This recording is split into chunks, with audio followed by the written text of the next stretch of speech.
je m'appelle Garin Göktuğan et avant tout, je voulais remercier à Lorraine. Merci de m'inviter. Je suis trop contente de faire partie de cette discussion très intéressante. Voilà, je ferme les parenthèses. Alors, je m'appelle Garin Göktuğan. Je suis libano-arménienne, c'est-à-dire je suis née au Liban et j'ai des origines arméniennes. Et de cette manière, je deviens une arménienne de la diaspora. Et comme toute arménienne de la diaspora, je suis polyglotte. Je connais cinq langues. Je communique en arménien, c'est ma langue maternelle, en arabe, en français, anglais et un peu de turc. Mais c'est vrai qu'avec le temps, avec le fait de bouger d'un pays à l'autre, il y a les rapports envers quelques langues qui commencent à être modifiés. Mais dans ces 5 langues, trois d'entre eux ont des systèmes d'écriture différents. C'est l'arménien, l'arabe et le latin. Je pense et je vis en multiscript, donc je suis multiscript. Non, je plaisante. Là, j'aurais aimé entendre votre sourire. Oui, Je vais passer aux choses sérieuses. Étant une personne née avec plusieurs identités, je travaille naturellement avec des projets concernant des identités, les identités visuelles. Je suis graphiste. Pour moi, un design ne peut être déconnecté des valeurs dans lesquelles il a été créé et des idéologies qui le sous-tendent. Donc, reconnaître que la communication n'est pas neutre, mais tout en perspective. J'explore les terrains historiques et linguistiques arméniens, sous-représentés, en utilisant différents supports, édition, vidéo, typographie, web, qui soient pédagogiques ou graphiques. Mes projets tendent souvent à un engagement social et parfois politique, mais bon, j'espère un jour. Je fais partie d'une niche, je fais du graphisme arménien, il n'y en a pas beaucoup, ou j'en connais pas beaucoup. Pour cette discussion, j'ai fait une sélection de projets, des projets récents, et avec chaque projet, j'approfondirai sur un point multiscript, qui soit une question, qui soit une idée. J'ai beaucoup de choses à dire, j'espère que je ne partirai pas hors sujet. Encore, je voudrais préciser que je suis graphiste et ça fait que 2 ans que je commence vraiment à m'approfondir encore plus dans la typographie et plus précisément dans la typographie arménienne parce que je trouve qu'il y a une grande nécessité et un travail fou à faire et j'ai trop hâte de faire partie de cette chaîne. Je ne vais pas, ainsi, étant donné que je suis graphiste, je ne vais pas trop m'attarder sur la généalogie de l'alphabet arménien ou parler des études et tout ça. Je vais plutôt survoler d'une idée à une autre pour arriver à toucher le maximum de sujets ou problématiques liées à ces questions de multiscript ou l'alphabet arménien. Le script arménien, dans le discours multiscript, je vais commencer avec le projet Houchamadian. Je travaille dans Houchamadian. Houchamadian, c'est un site d'archives qui est en 3 langues, en anglais, arménien et turc. Et sa mission principale est de reconstruire et préserver la mémoire de la vie des Arméniens dans l'Empire ottoman, et ceci par la recherche. Je suis pas la graphiste du site, je suis en effet chargée de la partie ODA. Vous voyez un peu en haut dans les petits titres, c'est le Open Digital Archive qui regroupe des collections familiales des Arméniens de la diaspora. C'est-à-dire, on met dedans des archives qui datent de l'Empire ottoman et qui aujourd'hui se trouvent dans la diaspora arménienne, qu'ils soient aux États-Unis, en Amérique, c'est pareil, en Europe, en Turquie, partout. Ce qui est intéressant dans ce travail, c'est que tous les jours, je trouve des trésors typographiques, qui soient des manuscrits, qui soient des revues. C'est immense tout ce qu'on peut trouver. Et j'ai aussi découvert le multiscript auparavant.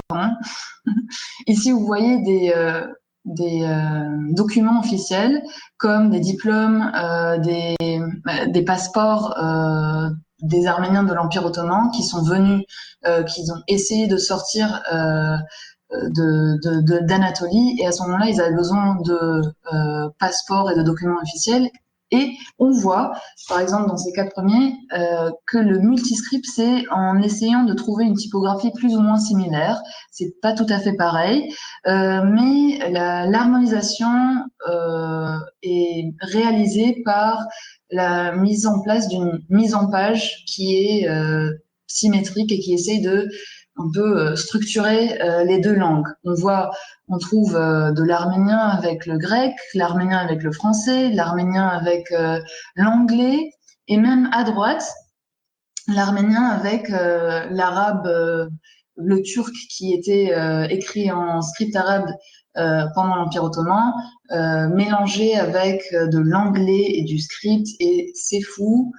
Je trouve qu'ici, ce qui est intéressant, qu'il y a plusieurs scripts et plusieurs typographies cohabitent ensemble et créent quelque chose de très intéressant.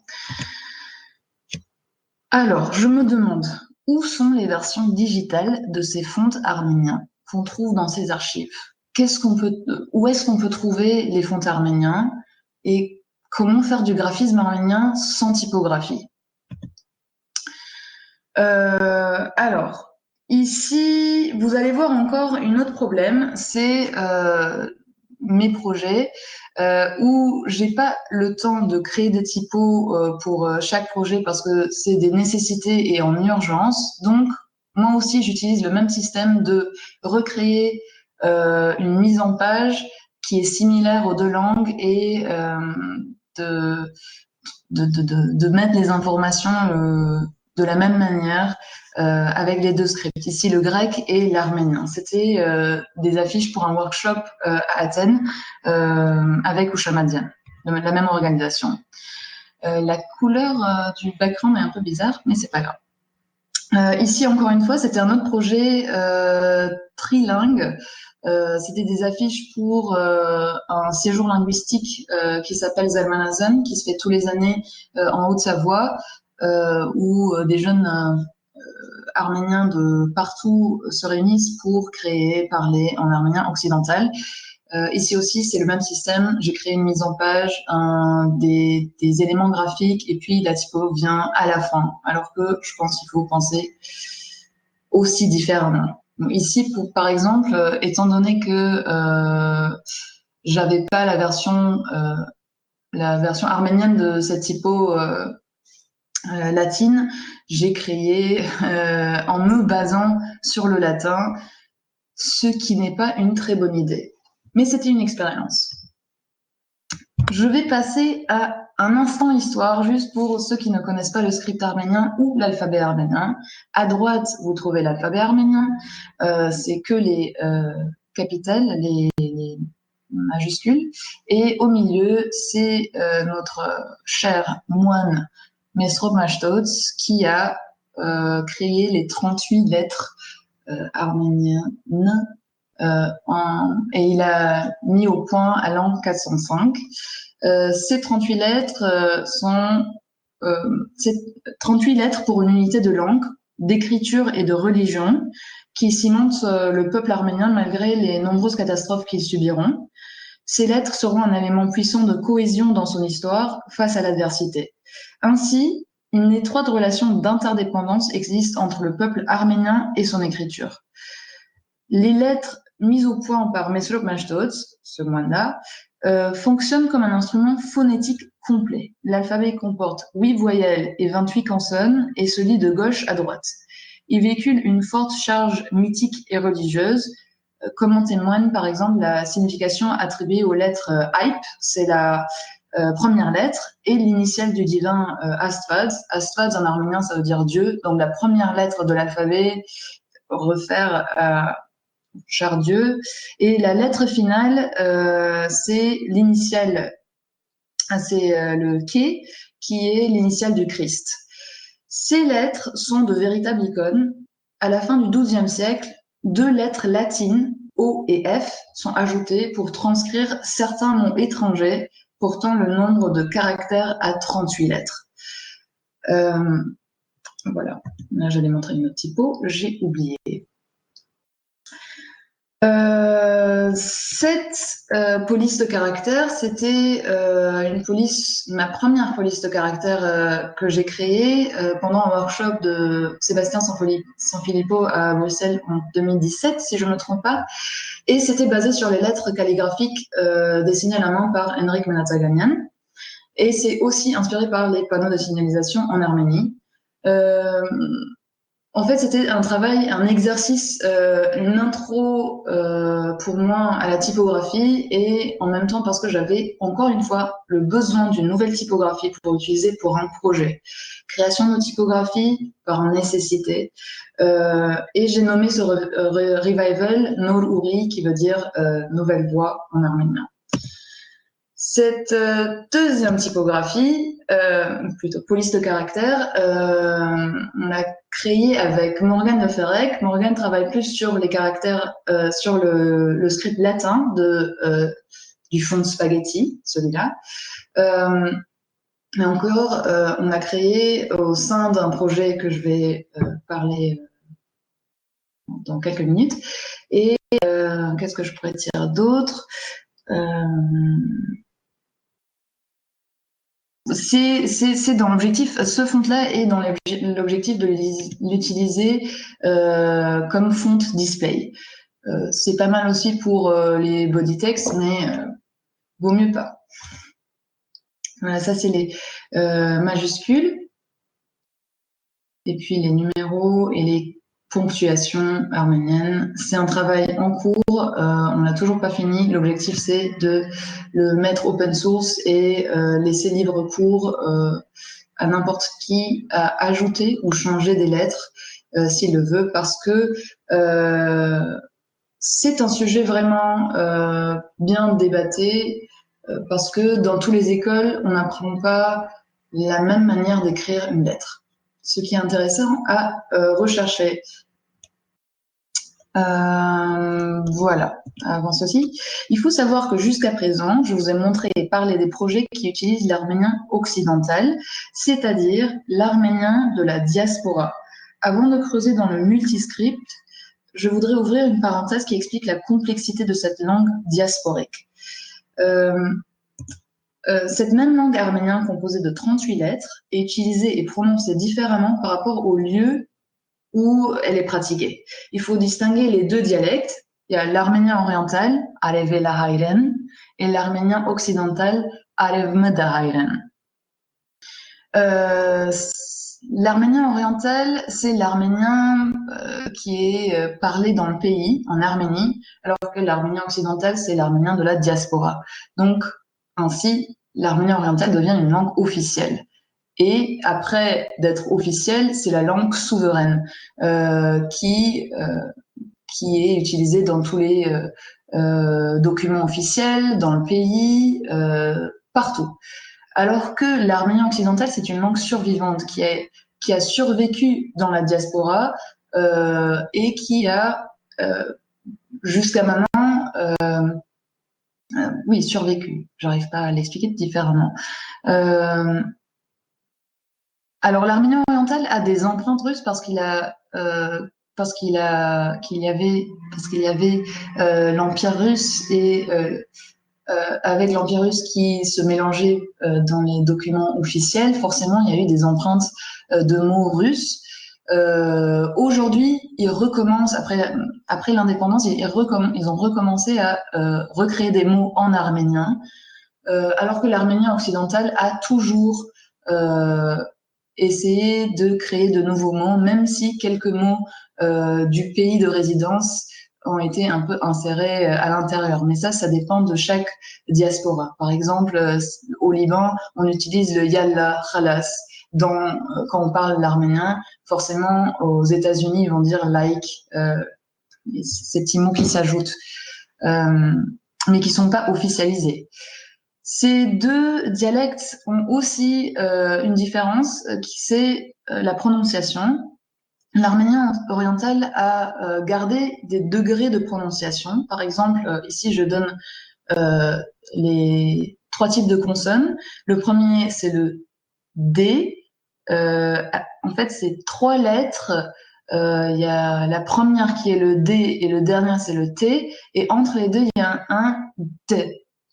Ces degrés de prononciation des consonnes a été gardé dans l'arménien oriental, alors que dans l'arménien occidental, ils ont disparu. Et on a un D et deux types de T qui diffèrent d'un mot à l'autre par rapport à comment il est écrit. Voilà, c'est compliqué à savoir. En fait, l'arménien oriental a bien fait de garder ces degrés.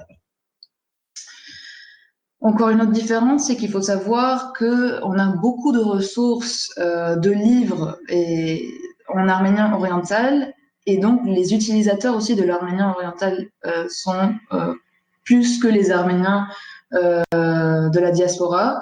Ainsi, l'arménien occidental est une langue diasporique et est une langue qui est en danger. Parce que plus le nombre de pratiquants de cette dialecte diminue, plus la langue peut être dans une voie de disparition. Devant cette problématique, la Fondation Carlos Gulbenkian à Portugal a pris l'initiative de créer une collection de livres de jeunesse qui consistait à traduire des livres étrangers en arménien occidental et de faire l'adaptation de ces livres-là. Et pour ceci, ils ont fait appel à moi. C'est à ce moment-là que les vraies questions typographiques se sont posées. Y a-t-il un livre qui regroupe les normes typographiques arméniennes? Où est-ce que je peux trouver des fontes?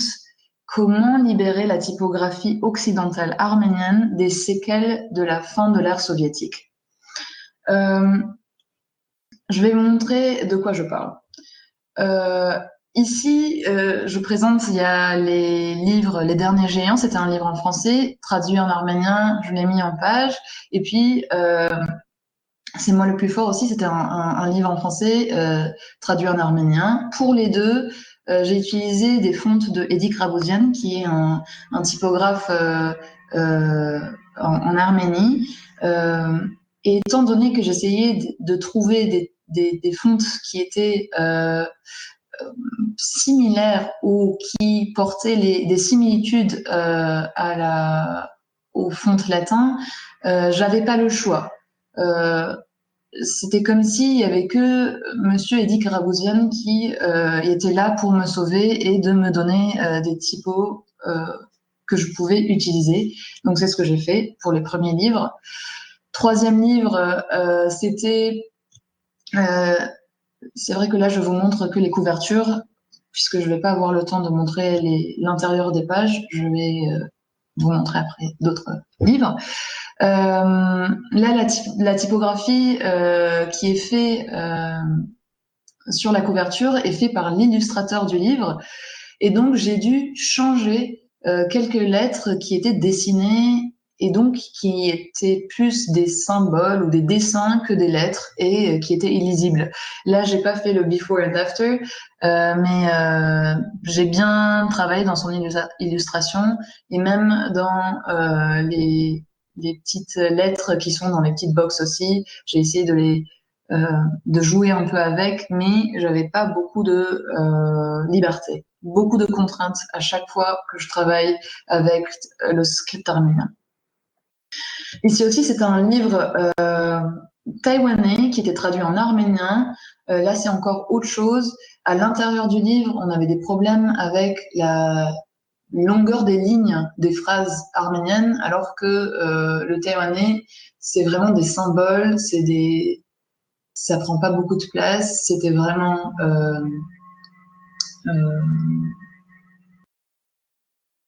j'ai oublié le mot, très simpliste, alors que l'arménien devenait quelque chose de très lourd sur les illustrations. Je vous montrerai après en live si vous voulez, le livre est avec moi. Jusqu'à maintenant, je vous ai montré des livres qui étaient illustrés. J'ai après commencé à travailler sur un livre qui n'était pas illustré, et là, les vrais problèmes se sont posés. Hop, hop, hop. Voilà. Là, par exemple, pour le titrage, j'ai fait une lettrage encore basé sur le livre de Henrik Manasaganian, mais le problème se posait parce que si on va traduire pour traduire, il faut pas faire de translittération graphique, si ça se dit. Je viens de le créer, j'espère ça a du sens. C'est-à-dire que sur le livre anglais, Michael Morpurgo, qui est le nom de l'auteur, vend le livre. C'est la chose qui vend le livre, alors que dans l'arménien, en haut, au lieu d'avoir le nom de l'auteur, on a mis le titre du livre, parce que dans la culture arménienne, Michael Morpurgo n'est pas reconnu et c'est pas ça qui va faire vendre le livre. Donc voilà, la traduction, les limites de traduction, les limites de multiscript, les limites de l'adaptation des livres. Là, on voit voilà les deux livres, les couvertures. Deuxième image, on voit la différence de spine du livre arménien et du livre anglais. Ceci montre que l'arménien a des mots très longs par rapport à l'anglais, par rapport au latin, ce qui fait que on a plus besoin de pages. Et puis derrière aussi, en quatrième couverture, en faisant des adaptations, il y a toujours des changements. J'arrivais pas à trouver des lois communs de qu'est-ce qu'on a le droit de faire, qu'est-ce qu'on n'a pas le droit de faire. Donc c'était avec la fondation qu'on s'est mis un rulebook et on a essayé de travailler avec ces lois-là en enlevant des images qu'on veut pas, en changeant les interlignages, en changeant les noms de chapitres, voilà. Après la couverture du livre, dans l'intérieur du livre, forcément, j'étais face à plein de contraintes, comme les choix typographiques, qui étaient encore limités, parce que titrage, c'est quelque chose, choix typographique d'un body text d'un livre, c'est autre chose. On doit faire vraiment attention pour que la typo, pour que le fond soit vraiment lisible et donne envie au lecteur de lire, parce que déjà, c'est des livres en arménien occidental. C'est une collection de livres qui veut donner envie aux Arméniens de lire. L'absence de normes typographiques générales non officialisées, par exemple les espaces fines, tous ces types de normes typographiques arméniennes inexistantes me faisaient très peur. J'arrivais pas à dormir. Donc il y avait aussi pas de système de césure implémenté dans les logiciels d'édition. On a dû chipoter quelques trucs. J'ai dû appeler une revue arménienne à Paris pour leur demander comment ils ont fait et de pouvoir avoir un script sur InDesign. C'était compliqué. Et n'en parlons pas des ponctuations arméniennes qui est vraiment débattée. Pour Warhorse, on a choisi la typographie de Raja Gapelian Alek parce que il présentait une facilité à la lecture et répondait à tous les critères de l'arménien occidental au niveau italique, au niveau non uniformité de monotonie, je voulais dire, pas uniformité, monotonie des lettres, ce qui donne un mouvement, un dynamisme à la lecture et ça devient pas des blocs de lignes à lire et qui finit pas. Oui. Alors, juste pour faire une mini parenthèse sur les ponctuations, parce que je vais pas pouvoir trop m'attarder dessus, je vous montre ici sur le tableau à droite l'équivalent du script de la ponctuation latine à la ponctuation arménienne. La ponctuation arménienne n'est pas comme le latin, il se met pas à la fin de la phrase, il se met sur le mot qui demande. Par exemple, si j'allais demander à Lorraine si elle allait bien ou si je voulais juste demander à Lorraine, Lorraine, je mettrai le petit spiral qui est là sur le « et » de l'olem, sur la consonne, la dernière consonne. Mais sur l'image à gauche, vous voyez que la règle dit que la ponctuation se met sur la consonne, mais avec le temps, avec les lettres en plomb, cette chose-là avait changé parce qu'ils n'avaient pas, ça coûtait trop cher de préparer des ponctuations pour chaque consonne, donc ils ont fait une seule et ça a créé cet espace dans le mot. Et les Arméniens se sont habitués à cet espace et le voient aujourd'hui comme une norme, ce qui est faux parce que la technologie a réussi à remédier à ce problème technique et à créer l'Unicode. Et donc maintenant, on peut mettre la ponctuation sur la consonne et ne pas couper les mots, ne pas briser les mots. Il faut juste rendre ceci visible et rehabituer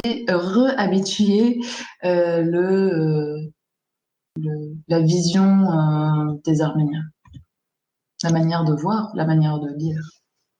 Ici, par exemple, sur Twitter, il y avait des discussions de est-ce qu'il y a des conventions pour comment mettre les ponctuations sur les voyelles.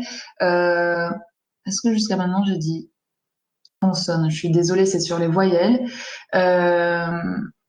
Ici aussi, les discussions sont infinies. Toujours pas de normes, c'est à la vue. On demande à un lecteur de lire la phrase et si c'est lisible, c'est comme ça que la fonte est validée.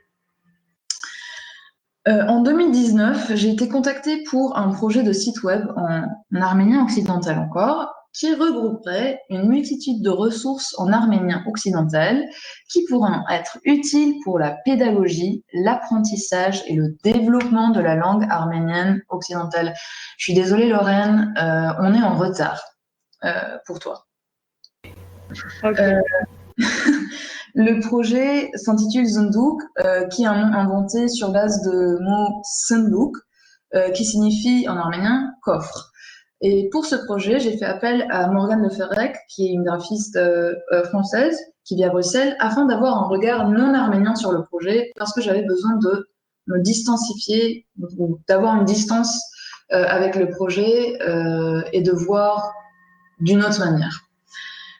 Ici, je vous présente nos deux propositions de logo présentées en 2019. Aujourd'hui, on est 2020.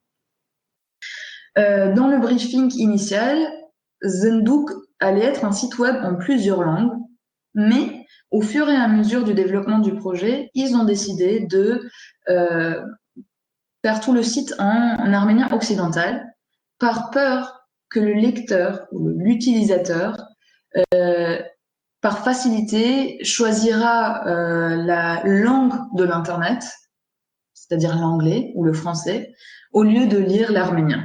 Donc ici, le multiscript était perçu comme facteur de risque, le risque d'être non lu. Aujourd'hui, le site a bien changé, il va bientôt être en ligne. Je pourrais faire un sneak peek à la fin.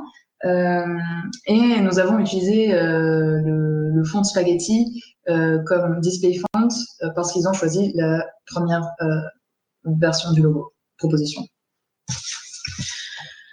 Pour le moment, je vous ai parlé du script arménien et de son chevauchement avec le script latin, mais jamais l'un à côté de l'autre. Dans le projet de livre traduit, par exemple, le multiscript n'existe pas en cohabitation, mais à distance.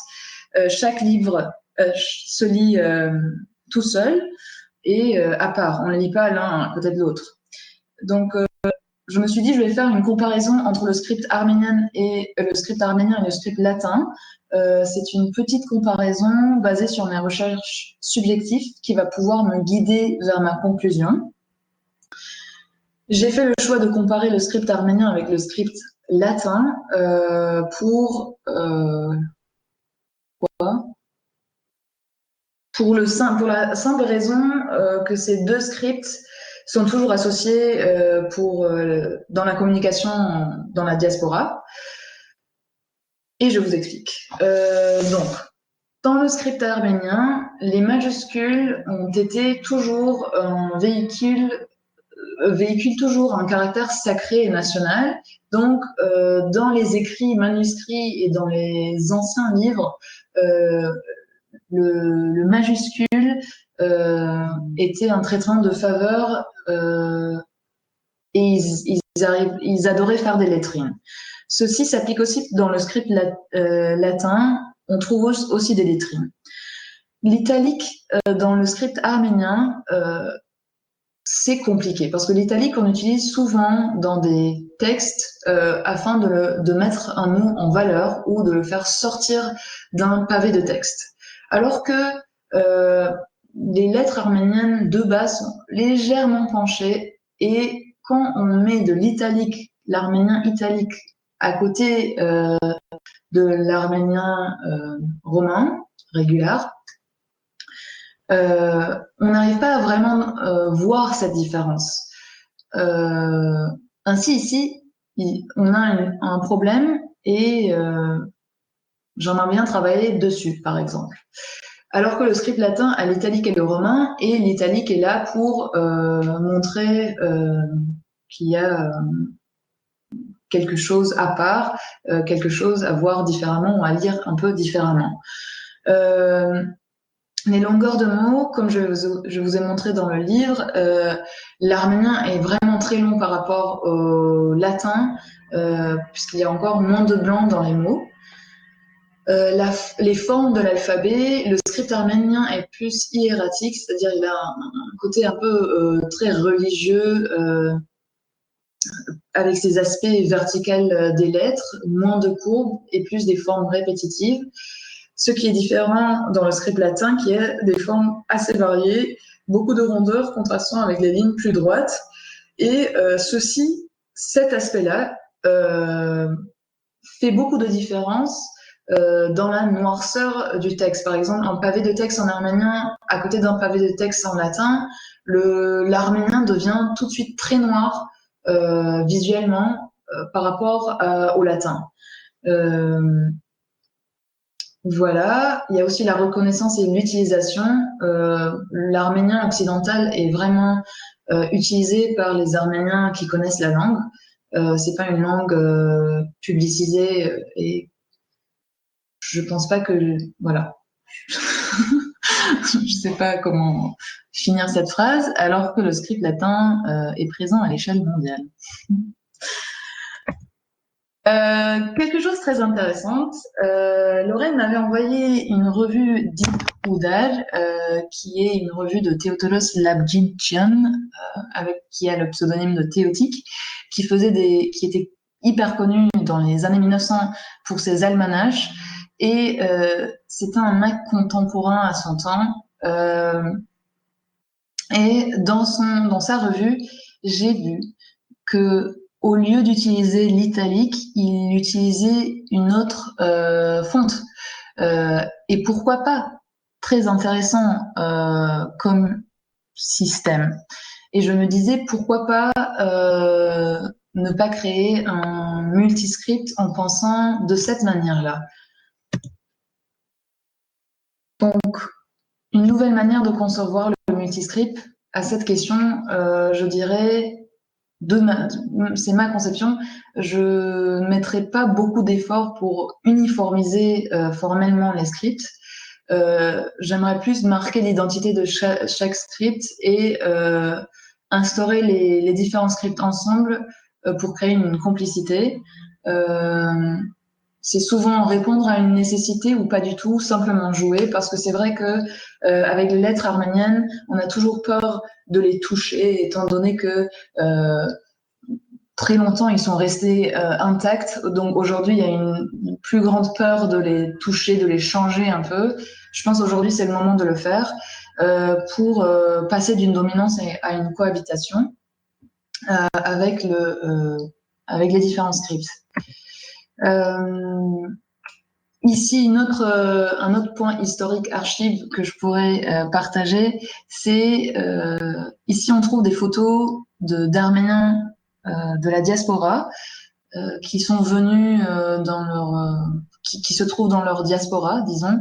Par exemple, la première photo, c'est la famille arménienne devant sa boutique de chaussures, chaussures Terzian, qui est à Valence. Les frères Céliane devant leur boutique à Toronto. Aussi, c'est un magasin de chaussures. Et la librairie orientale samuelienne, qui est malheureusement fermée maintenant, à Paris. On remarque dans ces images-là que les enseignes ont que des scripts latins. Les noms sont écrits en français, anglais, alors que c'est des noms arméniens. Pourquoi? Parce que à ce moment-là, quand ils sont arrivés dans les pays qui les ont accueillis, l'arménien n'était pas lu par le pays qui les accueillait. Donc, ils n'ont pas eu le besoin à ce moment-là. Mais il y a des gens qui disent, est-ce ceci une voie à l'assimilation? Moi, je pense non. Penser le multiscript, je voudrais penser le multiscript comme outil d'intégration et non pas d'assimilation. C'est tout en gardant les caractères phares de chaque script et d'essayer de les cohabiter ensemble. Parce que dans tous les cas, les Arméniens occidentaux sont en retard, donc on risque rien, il faut juste créer aujourd'hui. Pour finir, pourquoi toujours uniformiser? Est-ce qu'on doit... C'est des questions que je me pose et après des réponses que je réponds. Pourquoi toujours uniformiser? Est-ce qu'on doit être toujours multiscript? Est-ce qu'on doit tout traduire? Moi, je dirais, au lieu d'uniformiser les lettres, il faut travailler sur la différenciation. C'est plus dans l'harmonisation des différents scripts qu'on crée quelque chose de très beau. Créer des typographies différentes pour chaque script, mais utiliser un système similaire et interchangeable afin d'harmoniser le tout.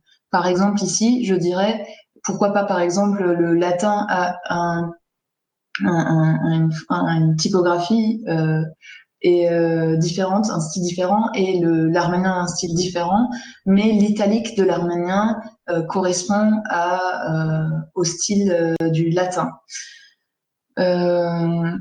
Pour la folie, je me suis dit pourquoi ne pas créer des jeux en multiscript comme des mots croisés multiscript où c'est un jeu collaboratif. Il faut que tu trouves un ami arabe pour compléter ton jeu ou une amie française pour trouver les quelques mots manquants.